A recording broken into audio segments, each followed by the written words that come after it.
Boa noite, gente. Hoje é 30 de agosto de 2022, 8 horas da noite. E estamos nos preparando para a live de hoje. Eu confesso que eu estou um pouco cansada, que ontem foi uma segunda com fortes emoções e a gente está aqui aguardando a nossa convidada de hoje, que teve grande participação no que aconteceu do hall taxativo. A PL 2033 foi aprovada no Senado e a gente vai falar um pouquinho disso hoje. Eu estou aguardando ela entrar e a gente veio de 2 dias aí muito puxados, né, de lutas, né, para que esse rol fosse aprovado, e foi assim muito emocionante, especialmente quando a gente fala que o Romário, ele foi um excepcional relator, né? E foi muito lindo, gente. A gente mostrou, assim, essa história começou até contar aqui enquanto a Luciana não entra. Essa história para mim começou no dia que eu vi a Andrea Werner amarrada, acorrentada nos muros do STJ, porque o STJ foi votar e votou a favor do rol taxativo. E aí ela chorou muito, assim, eu vi ela chorando, assim, eu fiquei muito comovida. Entrei em contato com ela e falei assim, eu quero ajudar, né? Como eu posso ajudar? Aí ela me colocou num grupo, né, de WhatsApp, que chama Mobilização Nacional. Boa noite, Michele. Boa noite, pessoal que está entrando. Eu acabei entrando em contato com a Andrea Werner, que é candidata a deputada estadual, que a gente vai falar com ela também, né? Ela tá numa corrida louca. É uma mãe atípica, o filho dela é autista, e aí eram todas mães de autistas, e aí assim, a gente fiquei tão comovida com aquilo tudo. E aí eu entrei em contato com ela, ela me colocou nesse grupo, e aí a gente fez uma reunião com Padilha, com vários deputados, para a gente criar. Boa noite, gente. Olha, se eu não conseguir falar boa noite, porque assim, não dá, essa hora já não dá para fazer duas coisas ao mesmo tempo, tá? É, e aí a gente teve reuniões de sexta-feira, 11 horas da noite, para vocês terem uma ideia de como foi o negócio. Era reuniões assim, porque tinha que sair, em cima de uma lei de 1998 que teve uma falha. Até o Celso Russomano entrou, ajudou. O Celso Russomano Padilha, que é do PT. Então, assim, não tinha partido, não tinha lado, não tinha nada. Criaram um texto com as advogadas, inclusive a Vanessa, que é autista, que falou ontem no Jornal Nacional, e a gente foi trabalhando isso com muitos problemas, assim, de pessoas, e assim, quando junta muita gente é difícil, mas a gente foi trabalhando, e as meninas trabalharam assim dia e noite e finais de semana e direto, então assim, foi um trabalho muito interessante. E aí eu fui para Brasília, eu peguei um avião e fui para Brasília, né? Porque eu não podia deixar de apoiar, né? Porque isso nos interessa a todo mundo, não só PCDs, não só AVCistas, não todas as pessoas que têm um plano de saúde e que não tem também, porque assim, no momento que os planos de saúde eu começo a fazer as negativas de exames médicos, a negativa de tratamentos, essas pessoas iam procurar o serviço público, que já não é dos melhores. Assim, a gente tem um SUS bom, mas assim, ainda tem muito a melhorar, especialmente com tratamentos mais delicados, especializados. E aí a luta não era só por nós deficientes, não é? A luta é por todo mundo, mas nem todo mundo ficou sabendo o que estava acontecendo, essa é a verdade. E eu fiquei 2 dias em Brasília e a gente conseguiu que o Lira passasse a lei, votasse a lei, né? Porque ficou assim, vota, não vota, principalmente nesse ano de eleição. Você sabe que anos de eleição o pessoal empurra tudo com a barriga. E aí era um ano de eleição, a gente estava muito tensa de que não votasse, então a gente fez uma pressão muito grande. Jandira Fegali, o grupo de minoria, A gente fez um ato no meio do congresso lá. Assim, eu não conseguia andar, tava de cadeira de rodas, né? Porque era tudo muito longe, né? As meninas foram me empurrando e eu fiquei muito com a Luciana Trindade, porque a Luciana Trindade é cadeirante, ela tem uma doença, vamos ver se a gente vai falar sobre isso. E eu acompanho a Luciana já faz um tempo, né?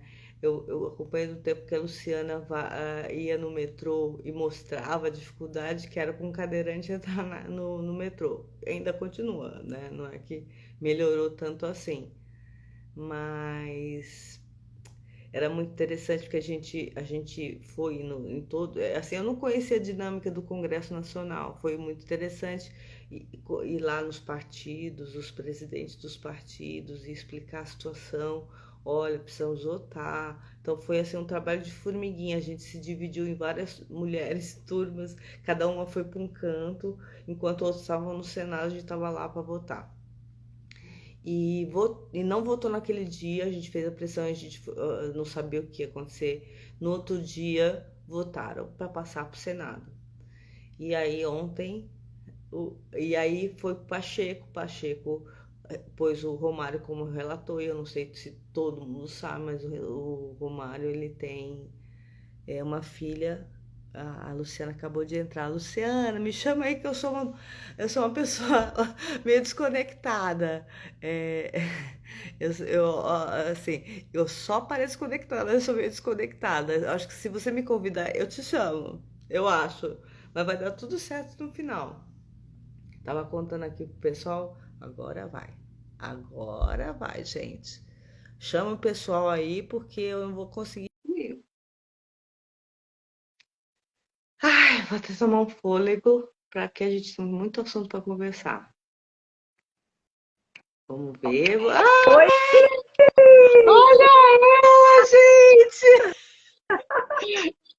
tudo Que bem? alegria, que alegria te ver, mulher! Bom te ver também.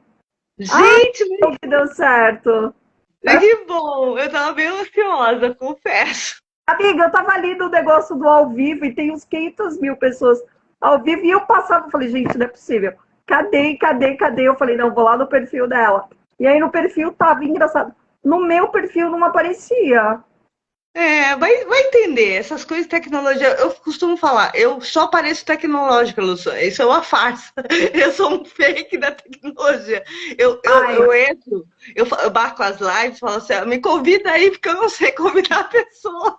olha, eu tô compartilhando aqui para todo mundo, chamando a Isso, galera para vocês verem aqui. chama a galera, a galera vir, e aí depois a gente vai publicar no YouTube, a gente vai publicar num monte de lugar, Que isso vai legal. reverberar o mundo. Vamos para o mundo, Lu. Tá, ó, peraí que o meu marido quer tirar aqui uma foto, peraí. Tá. Aguenta. Não podia esperar um pouquinho? Aguenta no sorriso? É, aqui, pronto.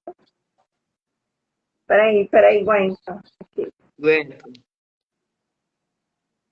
que aqui eu não enxergo. Amor, não pode fazer isso aqui. Eu tô na live. Adoro, mais natural Eu não tô possível. fazendo nada, né? Ai, Lu, enquanto você não entrava, eu fui contando um pouquinho do que eu lembrava de você, que eu te acompanho no Facebook, né, gata? Há anos, né? Ah, Há anos eu te acompanho no Facebook, mandei que legal, mensagem, há anos. que E legal. eu lembro de um dia você pegando o metrô e mostrando a dificuldade que era pro cadeirante pegar o metrô. Eu lembro disso. Amiga, esse final de semana eu já passei esse perrengue de novo, né? Porque o metrô aqui em São Paulo, só por Deus. Então eu já venho, e assim, se eu for te contar também as minhas lutas todo dia, porque eu penso assim, todo dia é uma briga, eu não sei você, mas eu acordo, eu acordo pensando assim, com quem eu vou brigar hoje? Mas é bem isso, amiga. Eu vou te falar que a gente já sai da cama se preparando para as frustrações que a gente vai enfrentar durante o dia, né? né? Menina, mas eu mudei de casa, estou morando aqui no centro. Eu brigo com o sacolão do lado quando eu vou comer pastel, porque eu não consigo entrar na fila. Eu não, assim, porque o pessoal olha para mim e fala assim, eu falei assim, eu sou PCD. Aí a pessoa fala assim, tem que pegar a fila. Eu falei, cara, tem uma lei, eu não preciso. Aí eu tenho que chamar a gerente. É nesse nível, Lu. Minha vida é essa. É complicado. Você tá morando no centro de São Paulo, Cris? Agora eu tô, mudei. Amiga, a gente é vizinha. Você tá em Ok. que lugar? Eu tô no Eduardo Prado. Nossa! E aí tem um sacolão maravilhoso, né? Eu tô aqui em Isso! Duque de Caxias. Nós somos vizinhos, a gente tem que tomar chá. A gente vai ter que marcar pra tomar chá. Não, porque agora você Nossa, vai para Brasília, vai ficar mega famosa e vai esquecer os amigos. amiga, a gente vai tudo pra Brasília, todo mundo junto, brigar lá, né? Nossa briga vai Ó, subir de patamar, hein? agora a briga vai ser outra. Olha, eu tô vendo que o Júnior entrou, o Wallace, vamos lá, Walter, É ó, o uma Júnior, galera, hein? essa inclusão, desce o Celso. Ah, eu, Celso, eu, eu meu não amigo lá consigo do Mato fazer. Grosso do Sul. Eu não consigo fazer duas coisas ao mesmo tempo, tá, amiga? Então, assim, tem que ser devagarzinho, porque eu tenho um pouco neurônio, tá? Você tem que ter paciência comigo. Amiga, eu também tenho, eu tô nessa aí também. O Tico tá aqui. Depois das 7, então, aí é mais Então, devagar. ferrou, geral. Ô, Lu, olha assim, eu conheço um pouquinho da sua história, mas assim, a gente está aqui num processo que as pessoas te conheçam mais, a gente vai colocar no canal de YouTube, aquela coisa toda. Mas assim, Legal. eu conheço, mas eu queria que você contasse para as pessoas. Ah, vou falar um pouquinho da minha história. A minha história é um pouquinho comprida, mas vou tentar resumir. Primeiro quero agradecer o seu convite. Estou muito feliz de vir aqui furar um pouquinho essa sua bolha aí para que os seus espectadores, as pessoas que te acompanham aqui no Instagram, me conheçam também. Então, assim, meu nome é Luciana Trindade, eu sou uma mulher com deficiência, eu tenho uma doença chamada distrofia muscular, e é uma doença que afeta a parte motora e respiratória. Não sei se dá para ver, eu tenho um equipamento respiratório aqui que me acompanha. Bom, a história, o meu diagnóstico, Cris, eu descobri ele quando eu tinha 12 anos, e esse diagnóstico, ele veio meio como uma sentença de morte, sabe? Quando a médica falou para minha mãe, falou isso na minha frente, ela disse assim: olha, a sua filha tem uma doença grave, degenerativa e que não tem cura.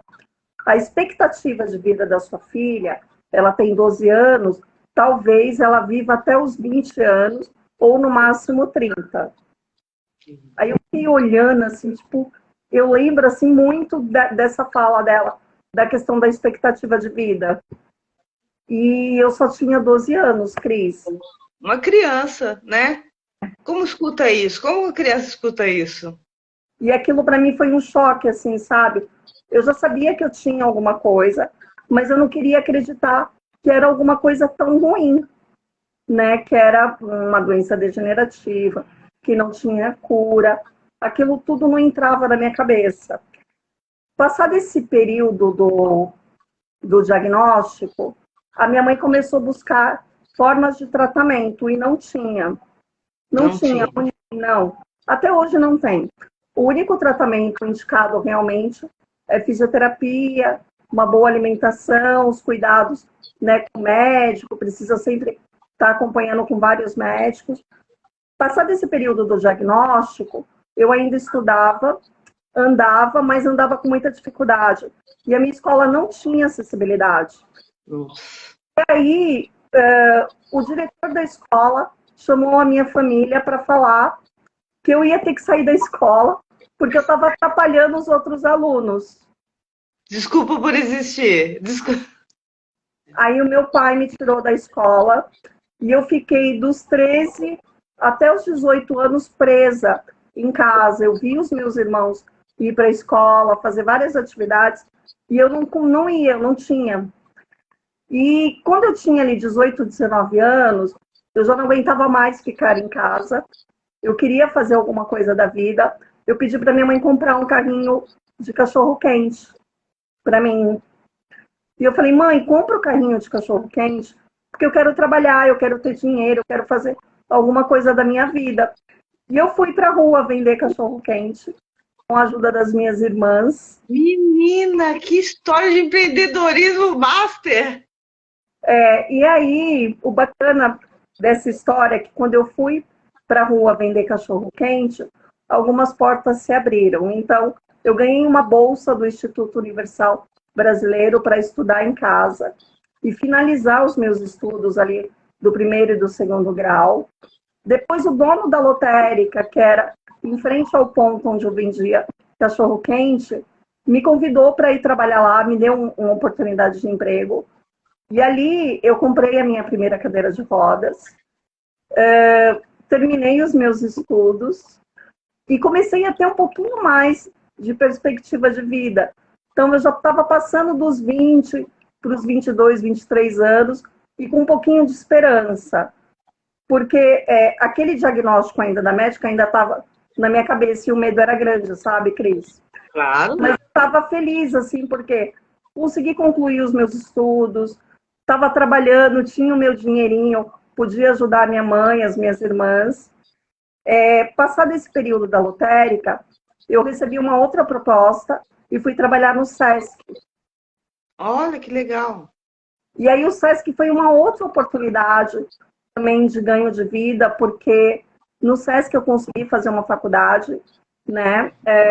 Saí da minha casa e fui morar sozinha. Aí já começou a ficar muito independente. A pessoa começou a querer ganhar o mundo. Foi muito bom, assim. Então, assim, tem uma coisa que eu sempre falo, sabe? A pessoa com deficiência, ela não pode se entregar.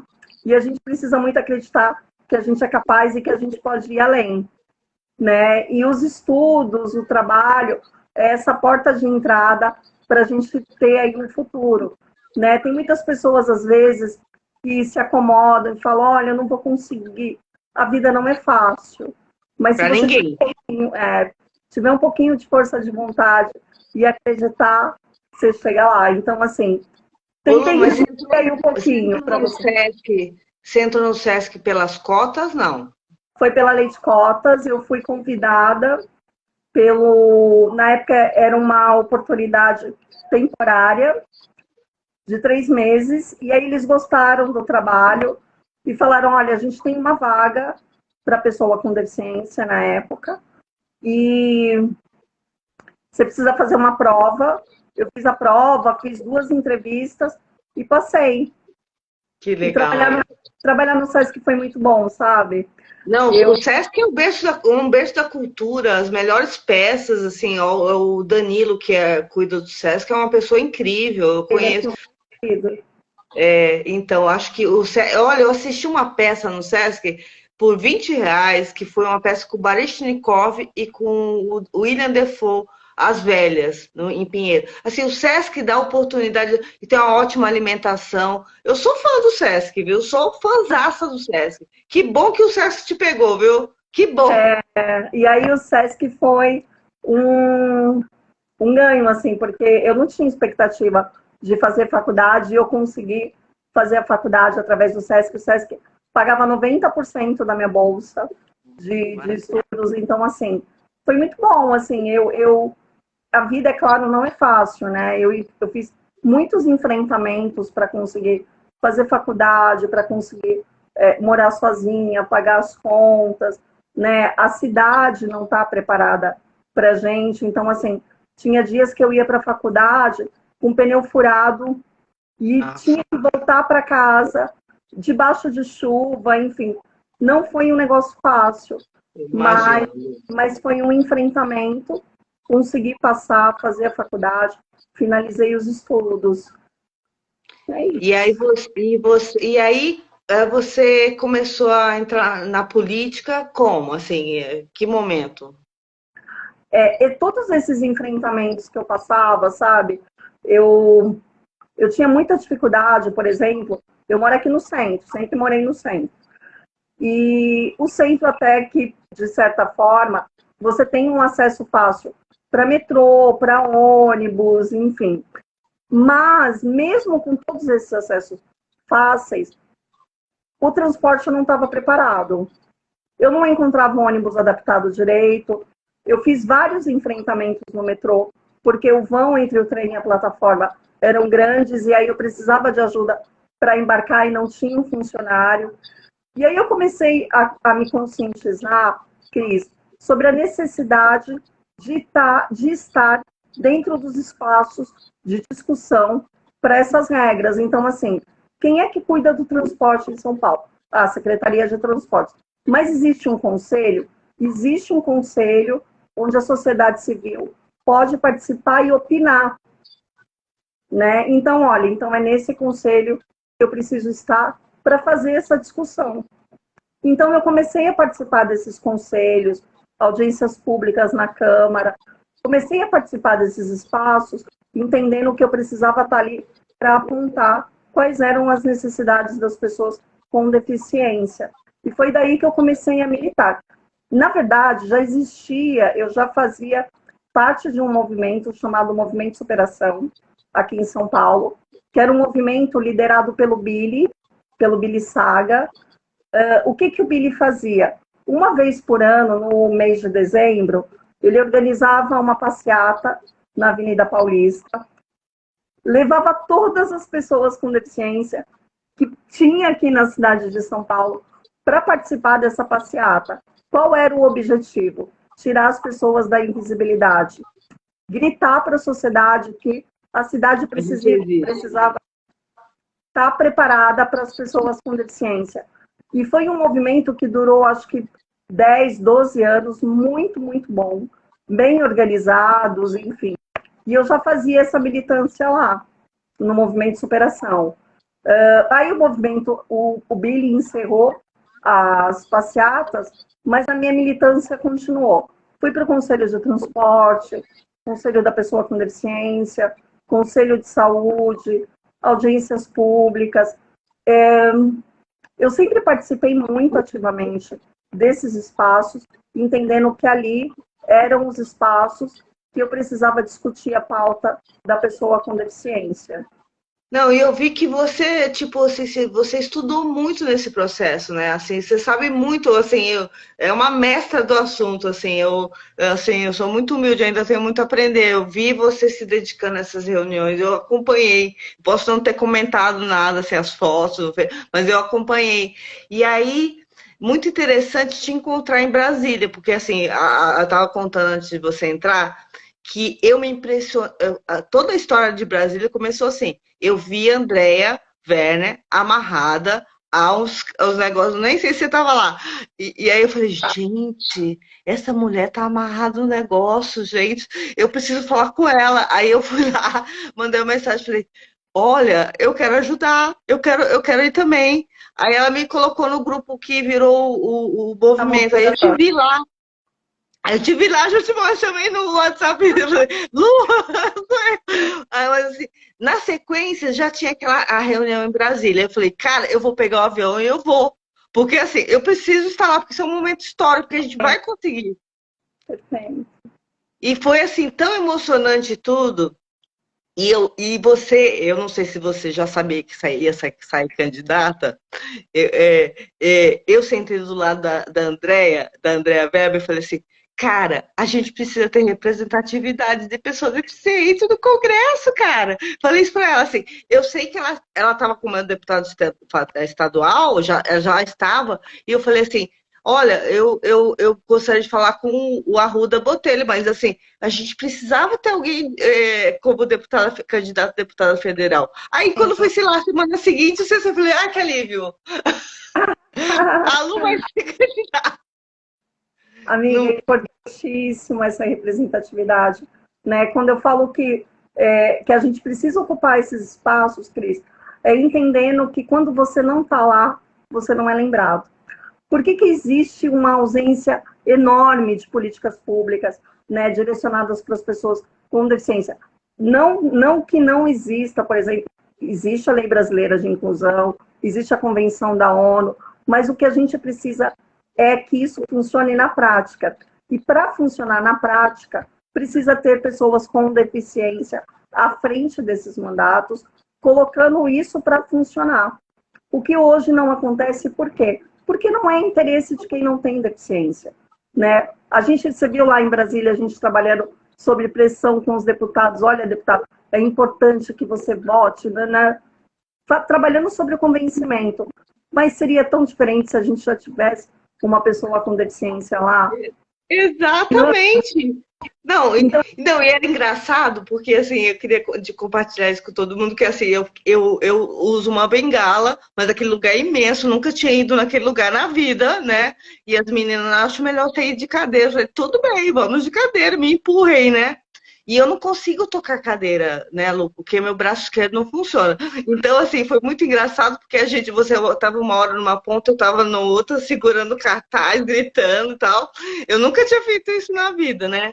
E legal. aí, aí me colocaram do seu lado assim, você ficava puxando a cadeira, vem pra cá, amiga.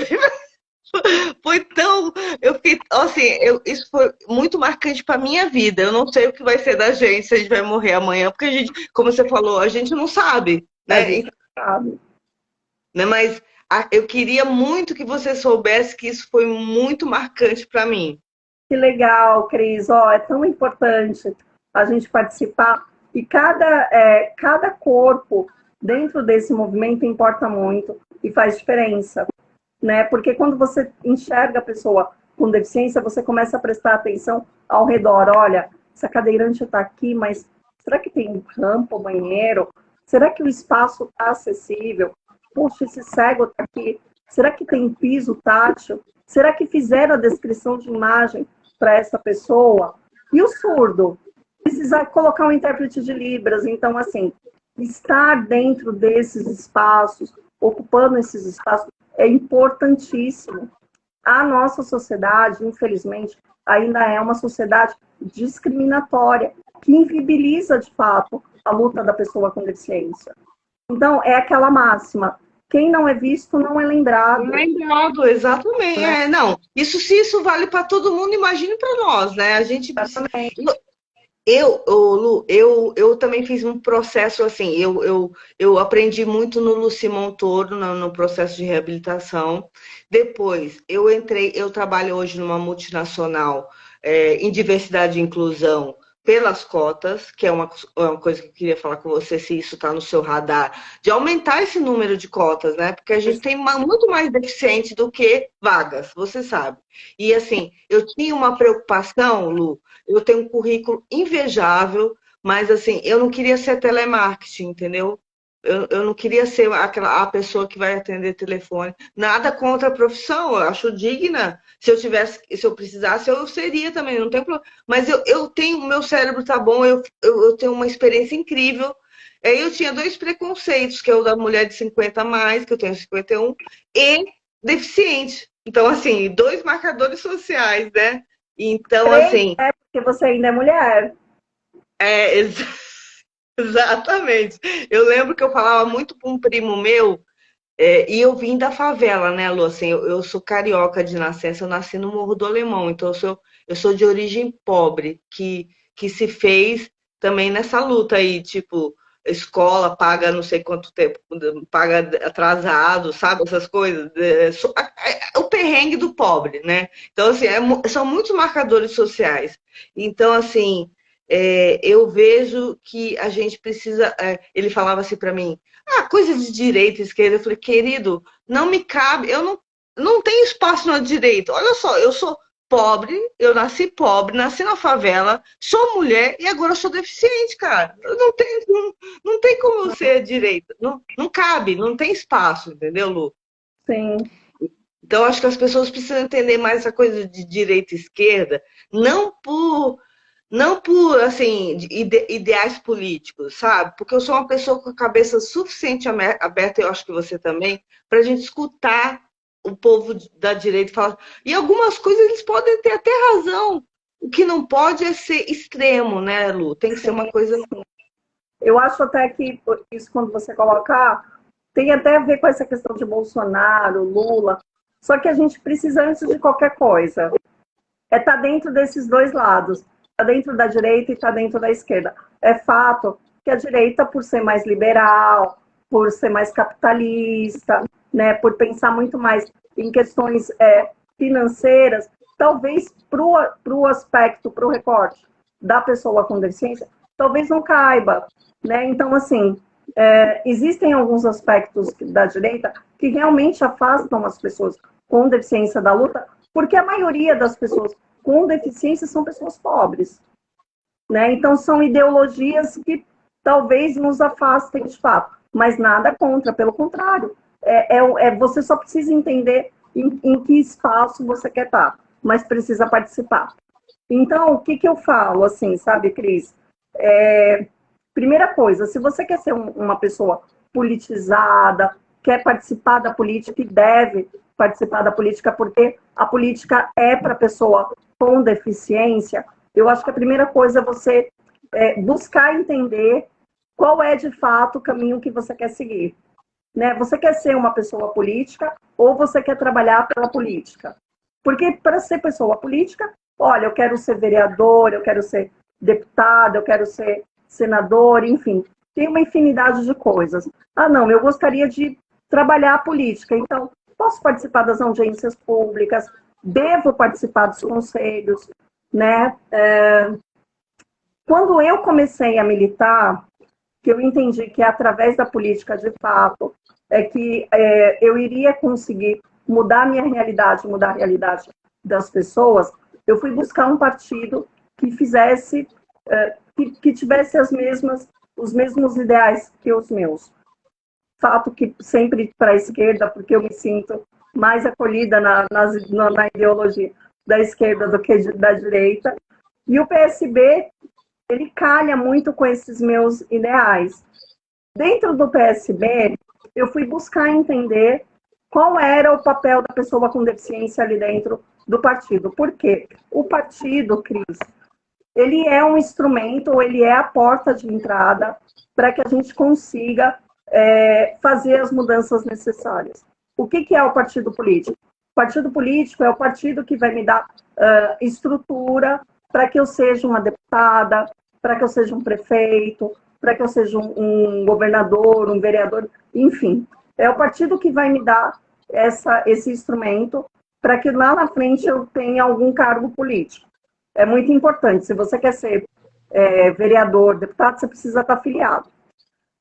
Feito isso, eu fui buscar dentro do partido os ideais para entender se eu conseguiria formar um grupo ali para ter mais pessoas com deficiência.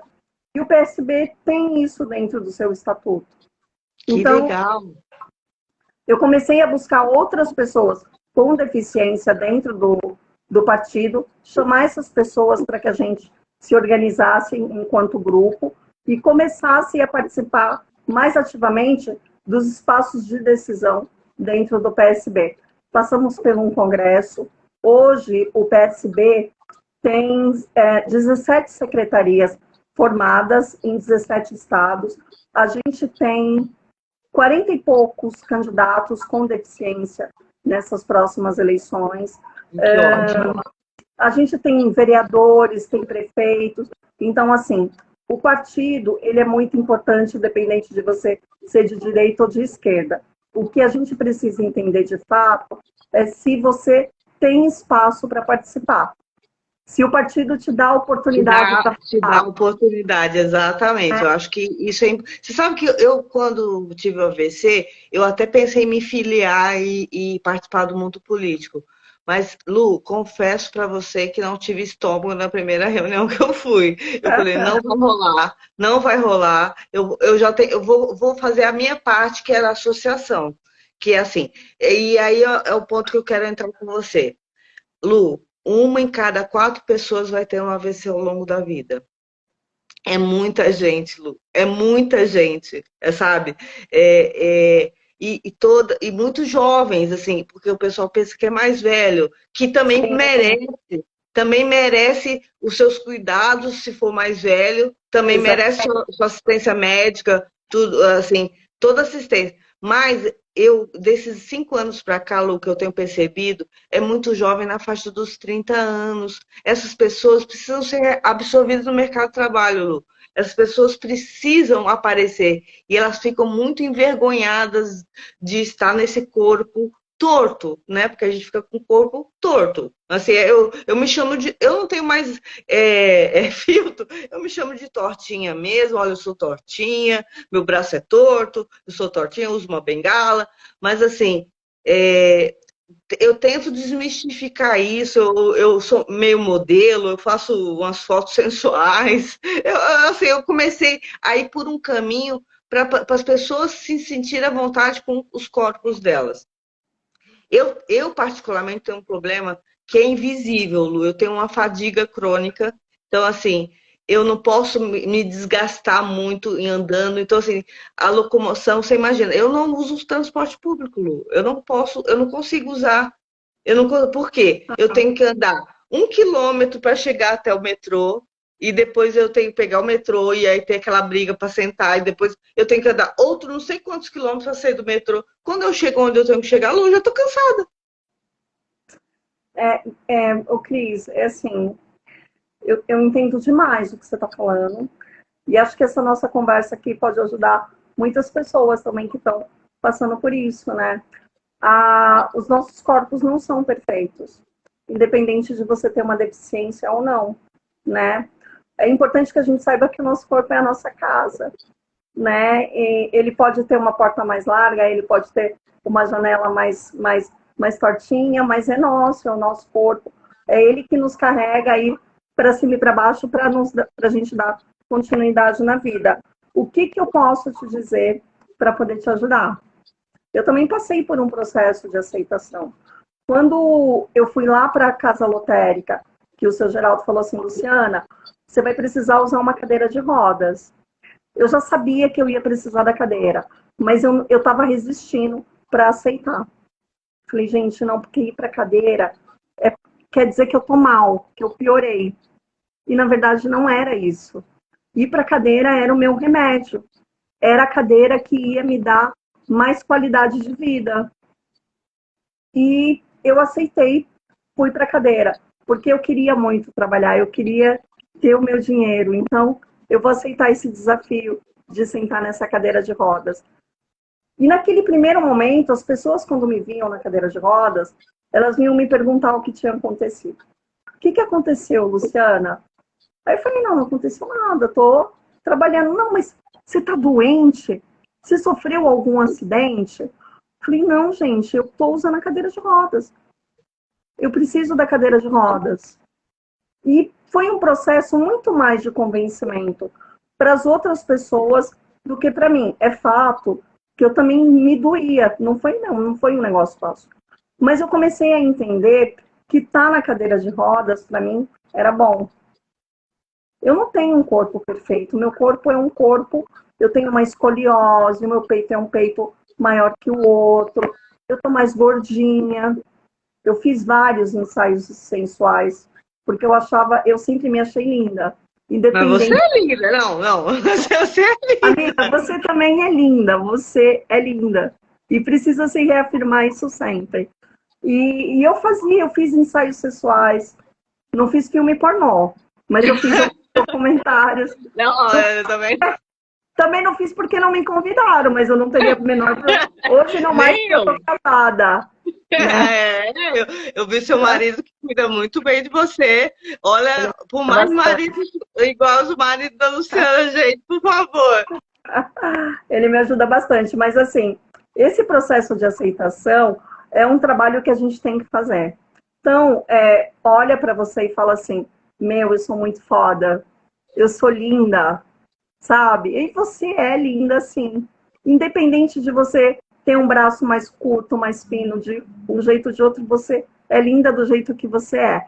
O que a gente precisa é amadurecer essa ideia de que os nossos corpos, por ter uma deficiência, não é menos sensual do que o outro. Pelo Exato. contrário, né? Essa é uma questão muito nossa. Mas vale muito a pena, sabe, Cris? Você se olhar no espelho, dizer que você é linda, enfim. Eu fiz muito esse processo. Eu acho, você sabe que eu vou ao shopping, alguns shoppings, eu uso aquela cadeirinha, sabe? Que eu Hum, costumo andar, tenho até uma amiga que é cadeirante que ela consegue tocar cadeira, a gente disputa corrida no shopping. Eu consigo. Só que assim, assim, São Paulo, acho que o meu maior, eu já não escolhi ir para cadeira, assim, em alguns momentos, assim, porque assim, eu não consigo tocar a cadeira com a mão esquerda. E a motorizada? Então, eu tenho pensado nela, assim, eu tenho Vai te pensado nela, ajudar muito, amiga. eu tenho Vai te pensado ajudar. nela. Tenho pensado, porque assim, eu ainda, o que acontece, Lu, o AVC a gente ainda pode se reabilitar. Então eu tô para fazer uma cirurgia no pé que vai ajudar e aí eu vou fazer musculação. Então eu acho que tem um lance de memória, de melhora. Mas eu acho que isso que você falou é verdade, assim, o importante é o meu corpo chegar naquele lugar, entendeu? É isso Exatamente. é o que é isso que mais importa. Isso. Eu penso até, Cris, olha só. Você falou uma coisa que você tem fadiga, certo? A cadeira de roda talvez seja só para você ir nesses trajetos mais longos que você precisa fazer para te ajudar. Mas em casa você não precisa dela. Você se vira bem sem.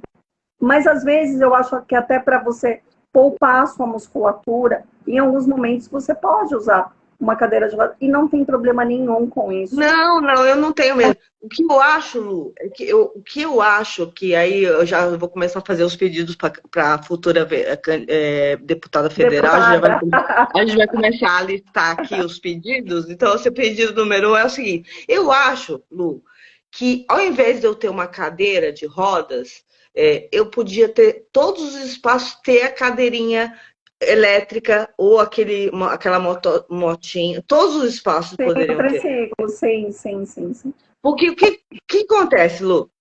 Olha só, eu pego um Uber muito bem, né? Eu entro no Uber muito bem, saio do Uber muito bem.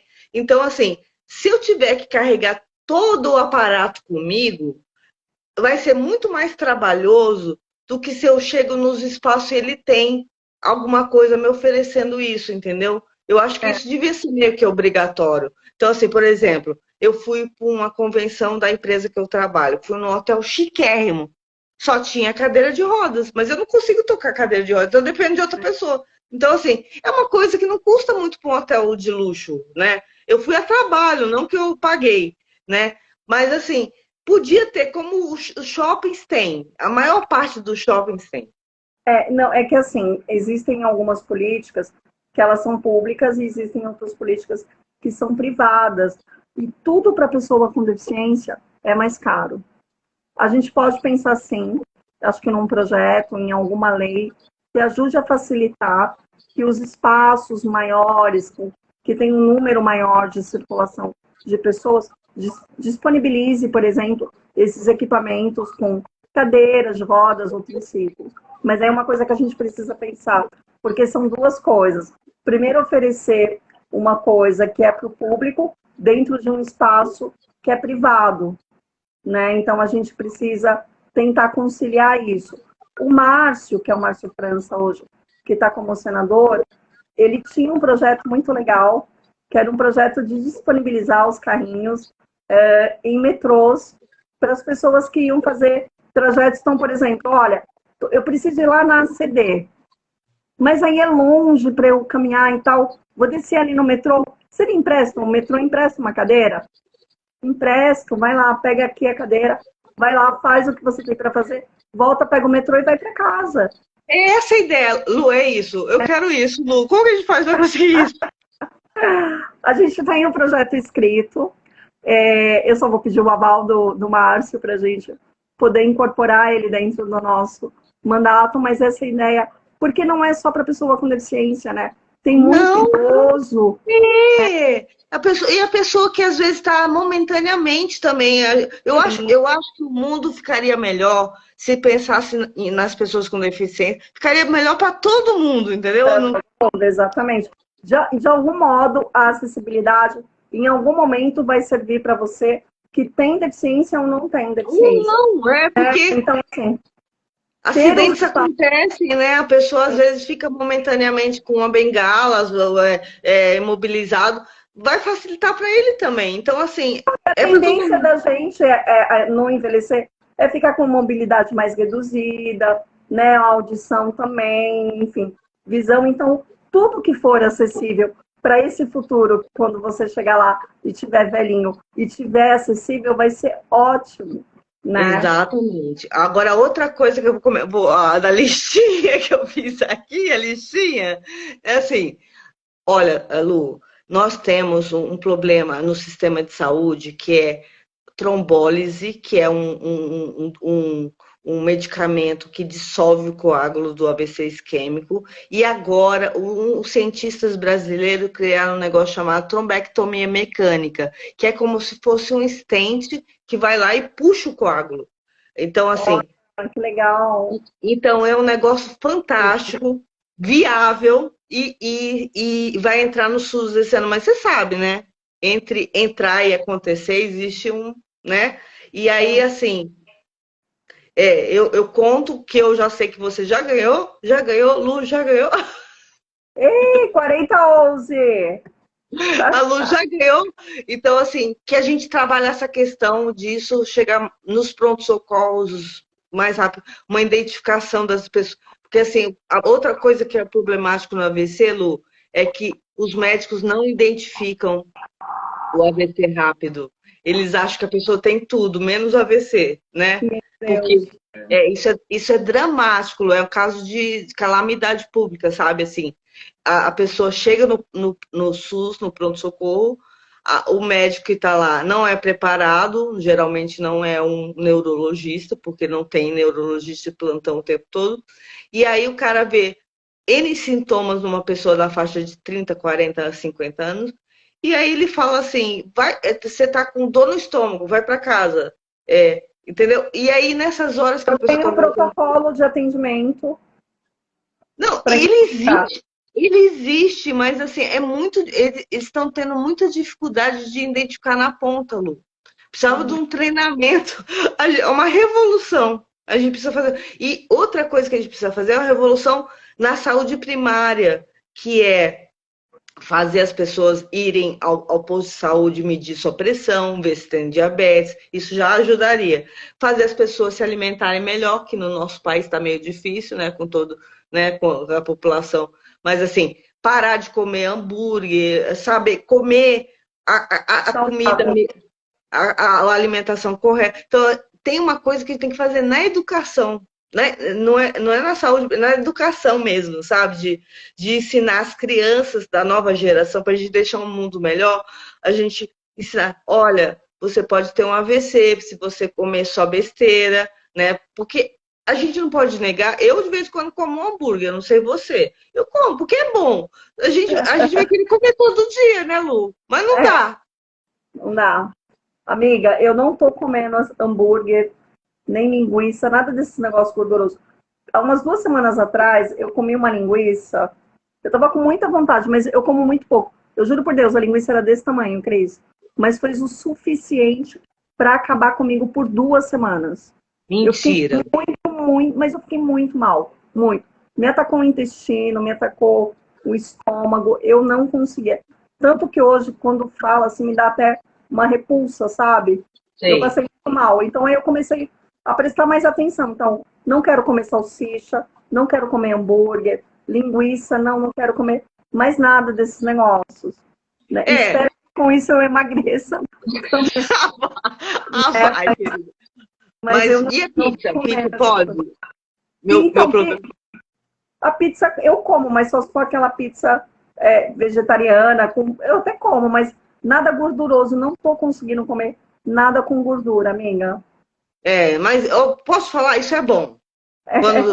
Quando a pessoa não pode, começa a ter ojeriza porque passa tão mal, é bom. O problema é quando não passa tão mal e continua. Você não deixa de comer, entendeu?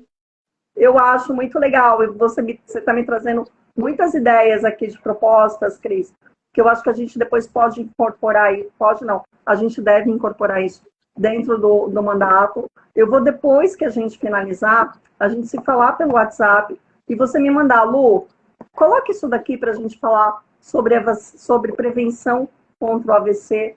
O que a gente pode pensar de fortalecimento? Por exemplo, esse negócio do estêncil. Isso precisa ser mais divulgado.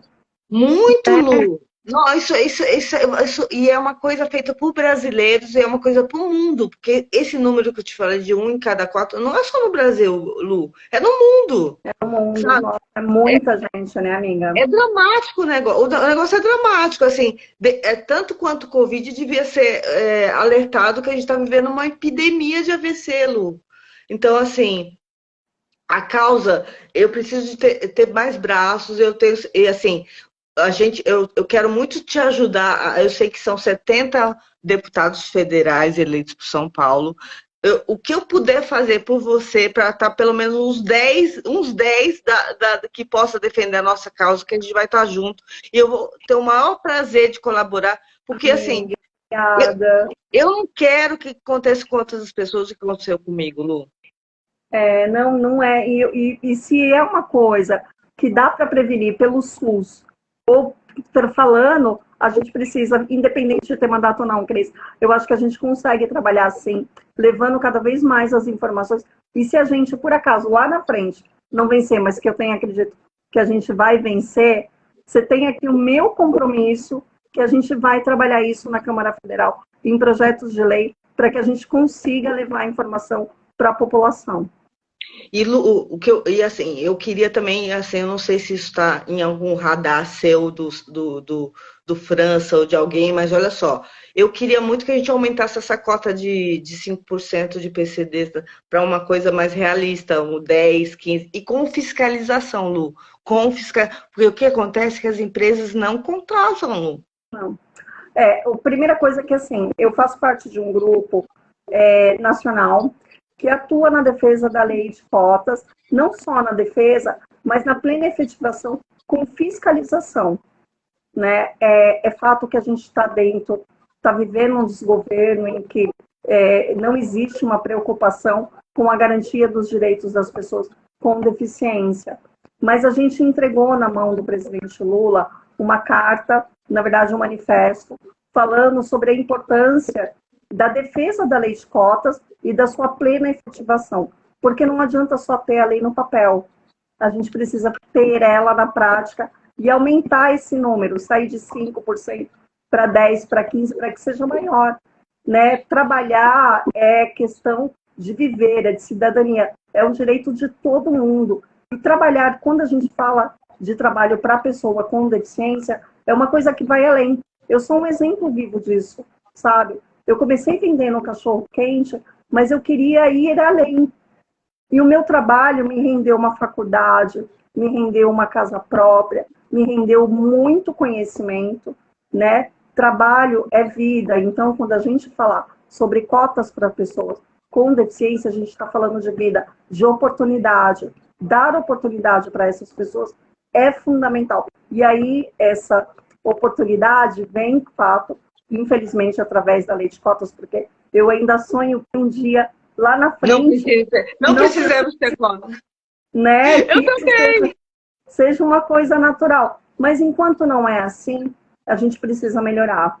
Né? Exatamente. Melhorar, conscientizar. Nesse trabalho que eu tô nessa empresa, eu tenho feito muito trabalho de estudos, né? Assim, eu tenho estudado, eu só tenho estudado nesses meus últimos anos sobre o assunto. E, na verdade, a gente, mundialmente, a população com deficiência é em torno de 25% da população. É muita gente, Lu. É muita gente, nem assim, pode não ser uma coisa tão grave como a nossa, talvez, mas é uma surdez, sabe? Tem que usar um aparelho, né? Tem vários níveis, mas assim, uma pessoa com deficiência que precisa de um cuidado especial. Então, assim, eu fico pensando, olha só, eu trabalhei sempre com turismo. A gente tem poder de compra, Lu. Turismo é outra coisa que eu acho, eu como turismóloga, eu vejo assim, hoje os hotéis têm lá um quarto para PCD. Mas às vezes é só um quarto. Assim, a estrutura das pessoas não está preparada para receber a gente, sabe? Então, assim, só que a gente tem, assim, graças a Deus, eu acho que eu e você, a gente tem dinheiro para gastar. Então, cara, é a companhia aérea que sabe,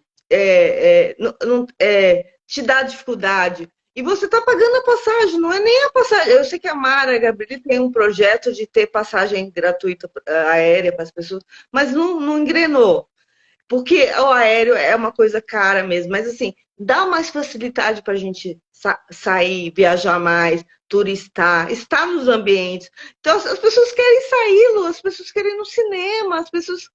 A gente tem que desmistificar isso. Olha, pessoa com deficiência é consumidor em qualquer espaço. O nosso dinheiro não vale menos do que o dinheiro dos outros. Pelo contrário, pessoa com deficiência gasta muito. Se deixar, é fato que a gente ainda precisa melhorar muitas coisas. Ainda tem pessoas que vivem sobre a renda do BPC e a gente precisa repensar isso. Mas para aquelas que conseguem e têm condições, a gente precisa olhar para essas pessoas como consumidores iguais a qualquer outra pessoa e dar condições de compras, né?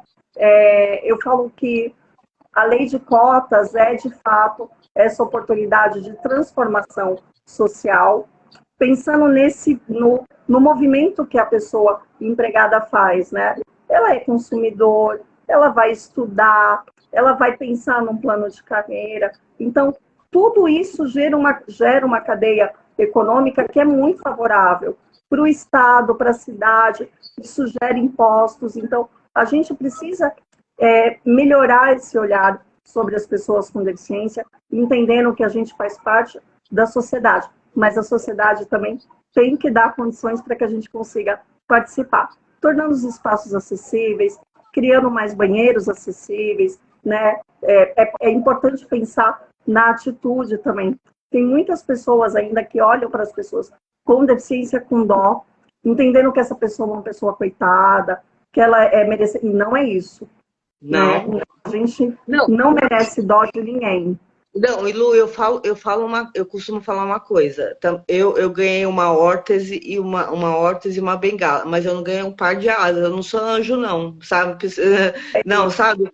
Eu tento muito, a gente tenta, eu faço um trabalho de workshop de viés e eu falo muito isso. A gente quer ir trabalhar e se tiver que ter um feedback ruim, nós temos que ter um feedback ruim. Você não é anjo, Eu não sou anjo, mas não é? não é, Lu. Assim, porque aí Exatamente. o que o cara acontece? O cara contrata o cara com deficiência por causa da cota, encosta o carinha lá. É, amiga, ó, a gente tem que desmistificar. Pessoa com deficiência trabalha igual a todo mundo, né? E não tem essa, ai, porque a pessoa com deficiência trabalha mais.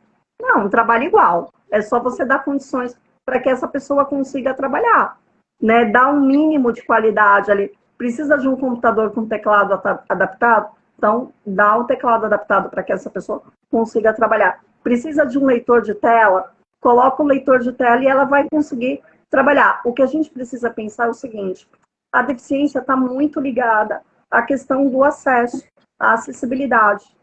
Quanto mais for acessível esse espaço, menos a pessoa tem a deficiência. Então, quando a gente fala sobre. Não, e eu vou te falar uma coisa, Lu, não só pela minha experiência, mas por tudo que eu tenho vivido. Contratar deficientes, pessoas com deficiência, é vantajoso, porque, Lu, a gente tem um olhar que outras pessoas não têm. Talvez porque a gente fica mais tempo olhando, às vezes assim, meio esquecido, talvez porque a gente tem que andar devagar, a gente começa a calcular o que está acontecendo na nossa volta, as pessoas estão passando correndo, não vê o que a gente vê, entendeu? Então, assim, eu tento fazer essa propaganda de que contraste porque é bom. Mas é bom, você vai melhorar, você vai tornar um espaço mais acessível, mais inclusivo. Mas, ó, a gente tem que desmistificar, né? Pessoa com deficiência é uma pessoa igual a qualquer outra. Qualquer uma. Independente dela ter deficiência ou não, ela é uma pessoa igual a qualquer outra. Eu faço uma feira, que é a BGS, a Brasil Game Show. E nessa feira, o dono da feira faz questão de contratar pessoas com deficiência. Então, ele contrata ali entre 20 e 40 pessoas com deficiência para trabalhar na feira. E não tem essa de que é coitadinho, não.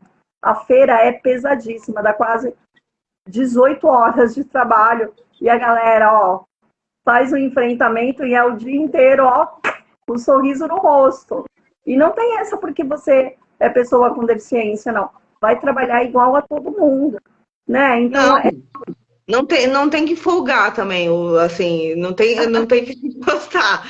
Mas, Lu, outro dia eu fui num evento que a empresa contratou uma hostess lindíssima, uma hostess cadeirante. Cara, foi o melhor atendimento que eu já tive da minha vida. Sabe por quê? Porque ela olhou para todo não, e não só comigo, mas com todo mundo, com uma delicadeza, com um olhar. Então, assim, é vantajoso, Lu. sim, ó, é importante que a gente fale que pessoa com deficiência não é ânsia,